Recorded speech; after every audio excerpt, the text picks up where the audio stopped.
Hi, I'm Miss Jackie with Botetourt County Libraries. It's time for Vacation Storytime. Our Vacation Storytime adventure today takes us to Boone County, Kentucky for Storytime with Miss Chelsea. Then we'll visit Miss Claire and Mr. Paul at Big Bone Lick State Historic Site to learn about woolly mammoths and bison. Let's go.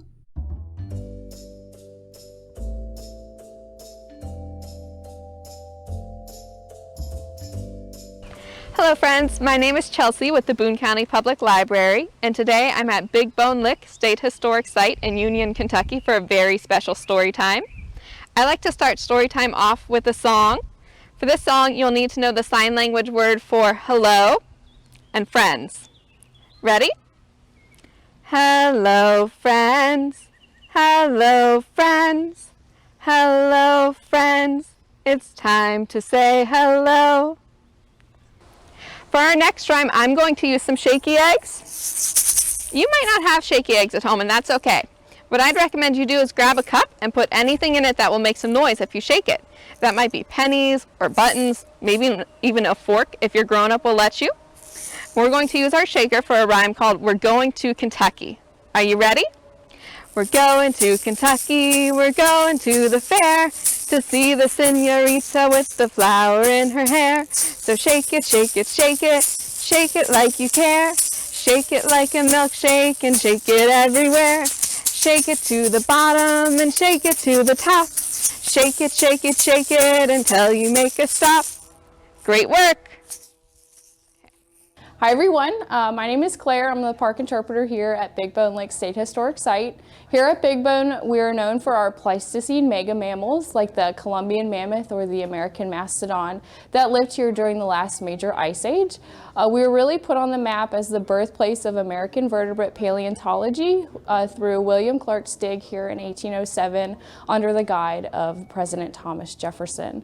Today we are a family-friendly park with a recently renovated museum where you can see our friends like Harlan here, which is free admission. We also have several hiking trails, a live bison herd, and our Discovery Trail. So after you're done touring our museum, you can head out to our Diorama Pit located directly behind the building. Here you can view 2-scale replicas of mammoths and mastodons and learn a little bit about what happened to them here at Big Bone. This is where you can also learn that the old stories of animals being stuck in the mud is actually not what we go with now. That's not the true story. These animals were hunted and butchered on site and their bones were left behind, and that's why we have such a large accumulations of bone here at Big Bone Lick. All right, so here we are at our major salt spring on the park. This is the largest accessible spring. These springs are remnants of what would have been here during the Pleistocene when they would have covered most of Big Bone Valley. These springs are what actually drew in our mega mammals because of their need for salt. The mega mammals that visited Big Bone were all herbivores, meaning they only eat plants. And when you only eat plants, you're missing salt from your diet, which is an essential nutrient.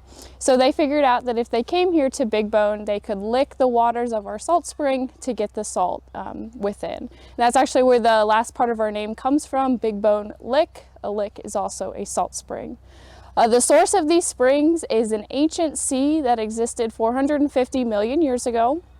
And that sea is actually the rock layer now beneath our feet, and as water is pushed through that rock layer through hydrostatic pressure, it creates these springs. So these springs are not thermal springs, they're not warm, they're driven by pressure.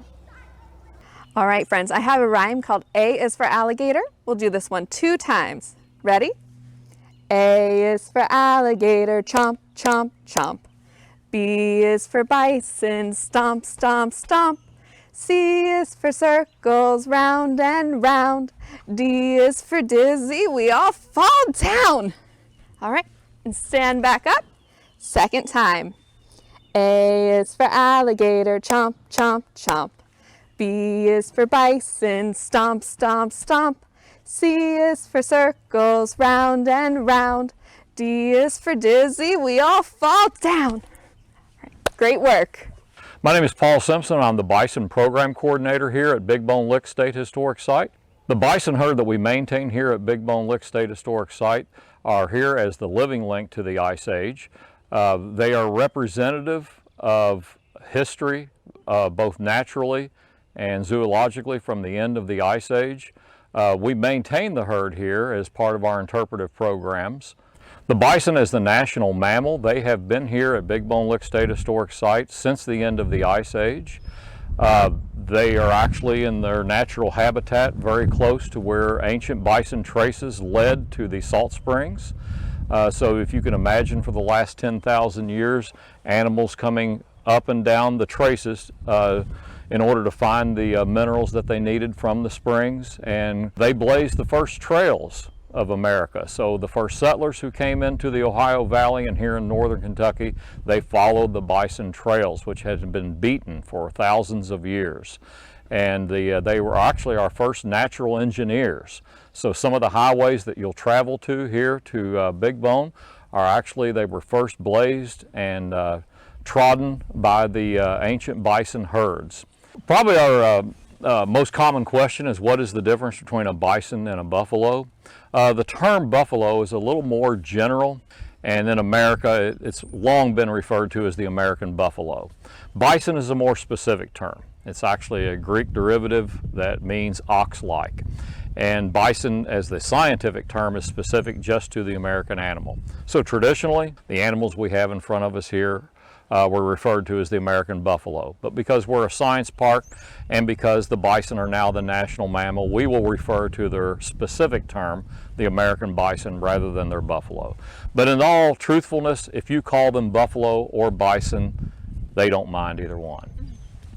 One of the very cool things about Big Bone Lick Historic Site is that it's a living museum with its own campground. How often do you get to spend the night at a museum? For our story time today, I'd like to thank Chronicle Publishing for allowing us to read Tiny T-Rex and the Very Dark Dark by Jonathan Stutzman and illustrated by Jay Fleck. And this is a story about camping. It is our first camp out in the backyard, and we are very nervous. We have never slept outside before. We are mighty beasts. I am a Rex, Pointy is a Pointy, and Bob is my special squish. But even mighty beasts get scared if we can't sleep with nighty lights. Are you afraid of the dark? When I'm inside, the dark doesn't seem so dark. Look at all that light. But when I'm outside, the dark is very dark. Outside, there are no nighty lights to turn on.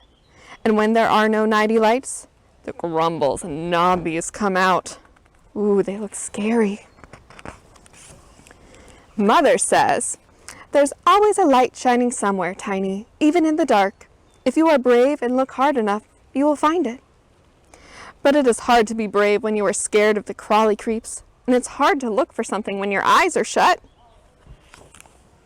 Pointy and I thought up a secret plan to be brave.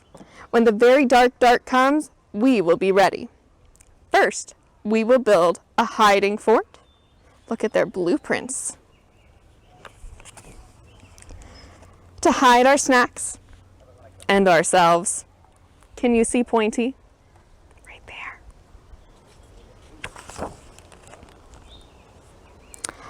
Does it look like their fort worked out very well? I don't feel hidden.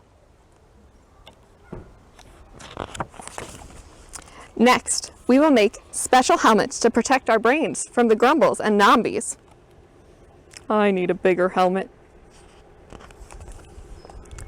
The next part of the plan is the most important. We must hurry.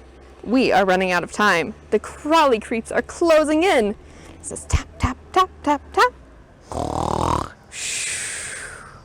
I hear the grumbles. They're close. Crunch, crunch, crunch. Run, Pointy, the nombies are here. Is that a nombi? I think that might be Tiny's mom.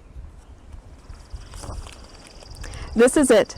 Our secret plan is almost ready. Now we will not be scared of the very dark dark because we have made a super bright nighty light. Click. They're turning it on. Look at all of that light. Wow. Uh-oh. I think they had too many lights turned on. Our plan did not work. The very dark has got us. I'm scared. Pointy is scared. Bob is scared. We're all scared together. Maybe we can be brave together too. Brave enough to open our eyes and look very hard. What do you think they'll see? Oh, wow. We found some light. Look at all the stars they can see because they turned out their lights. What do you think you might see if you go camping?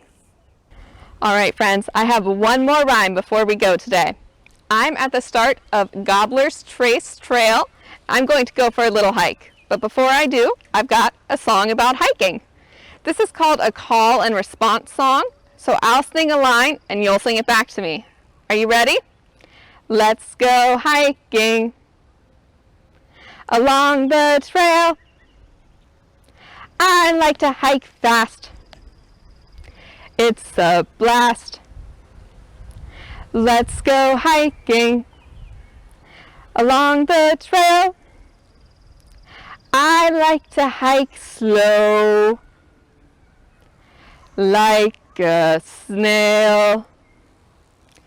Great slow motion. All right. Thank you so much for joining us for Storytime. I'll see you next time.